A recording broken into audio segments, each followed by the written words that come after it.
Bonjour Sa Majesté. Bonjour. Nous voulons avoir votre réaction à chaud par rapport à l'activité qui s'est passée aujourd'hui. Nous signalons c'est la deuxième journée, aussi beaucoup plus par rapport aux cérémonies ancestrales qui viennent d'être faites maintenant là. Merci de la question. La cérémonie du jour, c'est la continuité de ce que nous avons commencé hier. On n'est pas encore arrivé à la fin, avec seul objectif de mettre tout le monde ensemble pour l'unité et la paix en RDC. Alors, étant donné que nous sommes dans la ville-province de Kinshasa, qui est la capitale de la RDC, voilà pourquoi nous avons fait la cérémonie symbolique tout d'abord, dans la capitale, là où presque toutes les 26 provinces sont bien représentées par le traditionnel que vous voyez ici. C'est une cérémonie grandiose. Ce n'est pas pour rien si nous avons laissé la parole au chef de Kinshasa. C'est en connaissance des causes. Parce que les morts ne sont pas morts. Les morts sont parmi nous. Et nous, c'est l'incarnation de nos aïeux. Et le chef de Kinshasa, il a parlé en langue maternelle pour se connecter avec ses ancêtres. Quand il parlait là, ce n'était plus lui, c'était maintenant l'esprit qui parlait.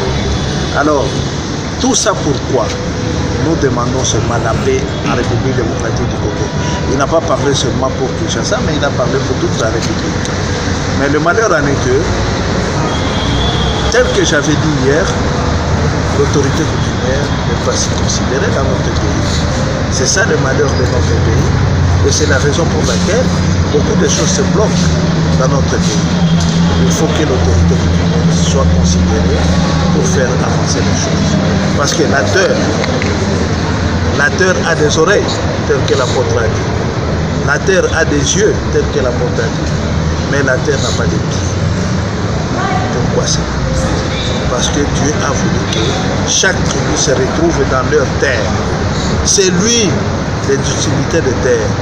Maintenant, les ayants droit ne jouent plus de leur terre. Comment se fait-il que vous aurez la bénédiction? C'est qu'il vient de faire ça, là-bas. Qui est de ces politiciens qui peut le faire? Personne. C'est lui la personne attitrée à faire ça. Et voilà pourquoi nous tous, dans l'unité des chefs traditionnels, nous nous sommes mis derrière lui. Quel que soit, nous sommes les représentants, nous sommes les partenaires à ces assises, mais nous avons dit non, nous sommes dans la terre de quelqu'un. Il faut toujours respecter les ayants droit terriens. Si nous respectons les ayants droit terriens, mettez en tête que le Congo va changer en un clin d'œil comme par un bâton magique. Sa Majesté, la dernière question. Pour ceux qui ne sont pas aujourd'hui ici, pasteurs ou d'autres chefs religieux, quel est le message? Et quelle est la continuité de ce que vous avez commencé aujourd'hui ou hier? Oui, merci. Pour ceux qui ne sont pas là, les autorités coutumières chrétiennes, les autorités religieuses, je constate que les autorités religieuses, ils sont toujours dans leur casquette là. Les autorités coutumières depuis hier, ils sont toujours nombreux par rapport aux religieux. Mais les autorités coutumières sont prêtes à les recevoir. Ce sont nos enfants. Tous ceux qui vont là, ce sont des aventures inutiles. Ce sont nos enfants. Ils savent qu'ils sont venus de quelque part. Même si aujourd'hui, l'initiateur de ces assises, c'est un apôtre, mais il reconnaît tout d'abord sa tradition, sa coutume. Voilà la force qu'il a. Non seulement la force spirituelle, la force ancestrale aussi. Parce que cette terre, elle est ancestrale. La terre congolaise n'est pas la terre européenne. Ça a une civilisation. L'homme blanc n'a pas amené la civilisation. Il nous a trouvé avec une autre civilisation. L'homme blanc nous a amené l'écriture et organisé l'administration. C'est ce qu'il faut faire la différence. Les gens croient que, à copiant ce que les blancs sont en train de faire, c'est ça la civilisation. Oh, c'est faux.